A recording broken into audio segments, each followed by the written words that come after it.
मैं doctor A के Pandey CBSE कक्षा 10 में आप सबों का हार्दिक स्वागत करता हूं।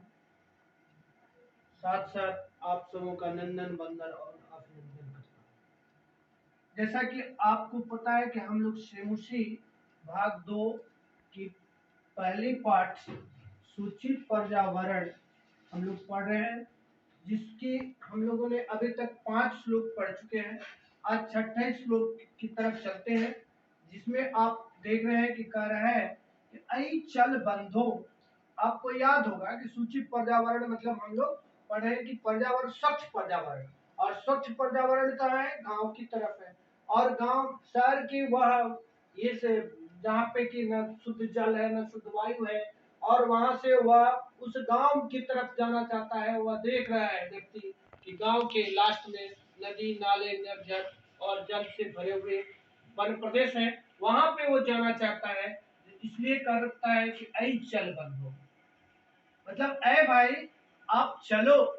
कहाँ चलो? खग कुल कलरव, यानी खग मतलब चिड़िया, कुल मतलब उसके समूह, और कलरव मतलब उसकी चहचहाहट। यानी चिड़ियों की जहाँ पे चहचहाहट है, चिड़ियों के समूहों की चहचहाहट है, गुंजित वन देश, उस गुंजित वन देश में जहाँ पे कि वो गुंज रही है, चिड़िया चहचहा रही है, वैसे वन प्रदेशों में चलो। कहता है कि पूरे कलरव, पूर्व मतलब नगर शहर।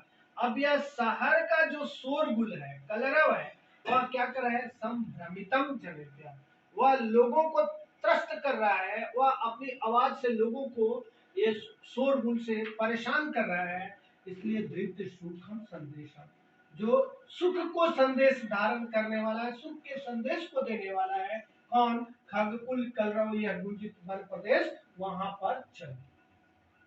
क्यों?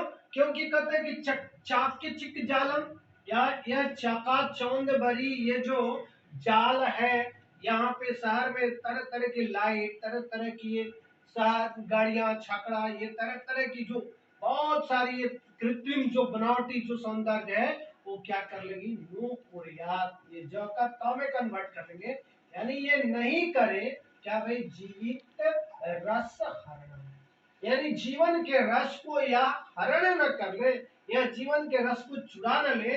इसलिए आप यहाँ से चलो और सूचित पर्यावरण, वहां पे भाई कि जहाँ पे स्वच्छ पर्यावरण है वहां पे चलो।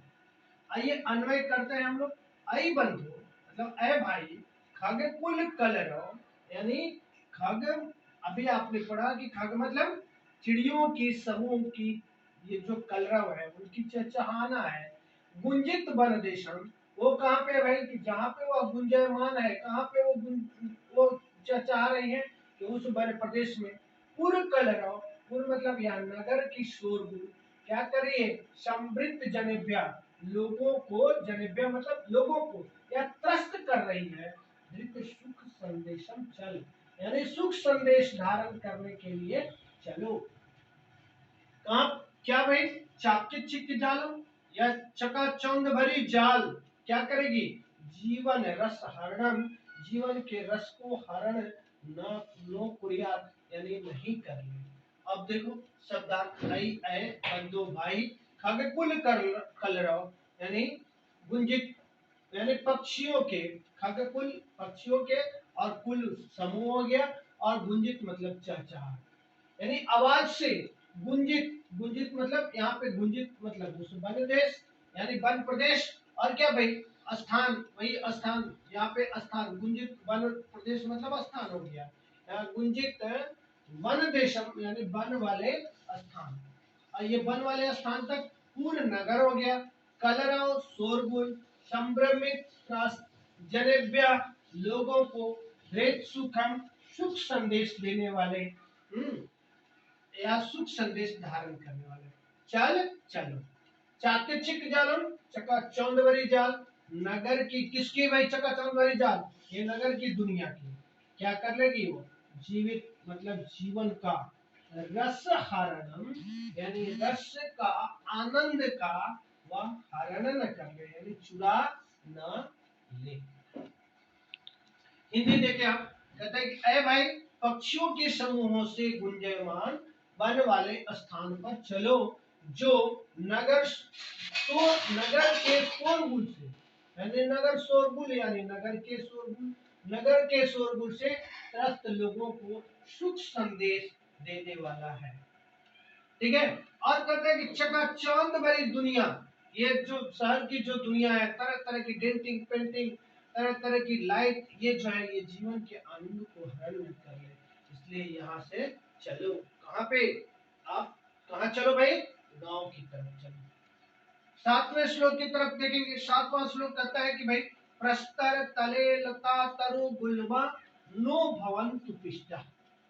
प्रस्तर मतलब होता है पत्थर, तले मतलब उसके तल में, यानी पत्थर के तल में क्या हो जाए, लता मतलब लतर जो होते हैं, तरु मतलब पेड़, लता तरु और गुल्मा मतलब झाड़ियां, यानी यह जो है नो भवन्तु पिष्टम, यानी इस पत्थर के तल में यहाँ पे शहर में क्या हो जाए भाई, कि यहाँ पे पिसा न जाए। कौन, ये जो है लता तरु और गुल्मा। आप देख रहे हैं ना शहर में हर जगह टाइल्स हो जाए, तरह तरह के ये पत्थर जो लग रहे हैं, तो ये पत्थर क्या कर रहे हैं कि भाई जहाँ पे पत्थर ही पत्थर हो जाएगा, वहां पे भला लता तरु और गुल्मा कहाँ से आएंगे, यानी झाड़ियां पेड़ पौधे कहाँ से आएंगे। तो इसलिए कहता है पसाणी सभ्यता निसर्ग, यानी पसाणी सभ्यता यानी पत्थर वाली सभ्यता, जो हमारी सबसे पुरानी सभ्यता थी, पाषाणी सभ्यता, वह कहीं निसर्ग न हो जाए, वह कहीं प्रकृति में ही न समा जाए। स्यात, यहाँ पे न को स्यात कर देंगे और न, यानी प्रकृति में समा न जाए, समाविष्ट समाहित न हो जाए। कहता है मानवाय जीवनम, यानी मानव की जीवन की कामना, मानव की जीवन की कामना है नो जीवन मरणम, न कि जीते हुए मरने की। यहाँ पे जीवन, यहाँ पे जीवन मरणम, यानी यहाँ पे भी जैसे यहाँ ये जीवन न हो जाएगा, यानी ये जीवन का न यहाँ पे जीव और न कर देंगे, न मतलब यहाँ पे हलंत हो गया, क्षत्रिय प्रत्यय लग जाएगा, जिसका हुआ हुई के अर्थ में होता है, और सूची पर अन्वय देखिए, कहता है कि लता तरु गुल्मा, यानी लता पेड़ और झाड़ियां, प्रस्तर तले, यानी प्रस्तर मतलब पत्थर के तल में, पिष्टा नो भवन्तु, यानी पीस न जाए, हैं। कहता है भवन्तु तुतामन्तु, यहाँ पे ऑर्डर दे रहा है, आज्ञा दे रहा है, रिक्वेस्ट कर रहा है। फिर क्या कहता है पाषाणी सभ्यता निसर्गी, यानी पत्थर वाली सभ्यता क्या हो जाए, प्रकृति में समाविष्ट न स्यात्, या निसर्गे प्रकृति में समाविष्ट न हो जाए। मानवाय जीवनम, यानी मानव की जीवन की कामय कामना करता हूँ, जीवन एवं मतलब जीते हुए ही, मरणम नो कामे, अभी आपको बताया कि यहाँ जीवन में न में अलंत जो लगा है, इसका अर्थ होता है जीते हुए, हुआ हुई के अर्थ में हो जाता है, जीते हुए मरण की कामना नहीं करता हूँ। अब देखिए शब्दार्थ, लता मतलब लता, तरु मतलब वृक्ष, गुल्मा मतलब झाड़ियां, प्रस्तर तले मतलब पत्थरों के तल में, पिष्टा मतलब पीछे, नो नहीं, भवन्तु हो, मानवाय मानव के जीवन में, मानवाय मतलब मानव के, और जीवन मतलब जीवन की, कामय मतलब कामना करता हूँ, मरणम मतलब मरने की, न मतलब नहीं, ये नो जो है न में बदल जाएगा, नहीं हो जाएगा, कामय कामना करता हूँ। फिर कहता है कि यहाँ पे आप देखिए, फिर आप आइए हिंदी में, कहता है कि लताएं वृक्ष तथा झाड़ियां पत्थरों के नीचे न पिसे, प्रकृति में पथरीली सभ्यता न समा जाए, हैं, समा जाए। और फिर क्या भाई, मानव के जीवन की कामना करता हूँ, न कि जीते हुए मरने की कामना नहीं करता। तो इस तरह से आपका यह पहला चैप्टर समाप्त होता है। आप ध्यान पूर्वक ये अन्वय, और ये अन्वय से 4 नंबर का श्लोक आता है, और इस चैप्टर से निश्चित रूप से एक न एक श्लोक रहता है, इसलिए इस चैप्टर के अन्वय को, और ये आप जब हिंदी उसका करना सीख जाएंगे तो अन्वय भी बन जाएगा। अन्वय में आपका जैसे ये श्लोक दिया रहेगा, और श्लोक से बीच से कोई ना कोई शब्द हटा दिया रहेगा, उसका ये हेल्प बॉक्स में रहेगा, और उससे आप उसको ये कर लेना, उस श्लोक की पूर्ति करना होगा।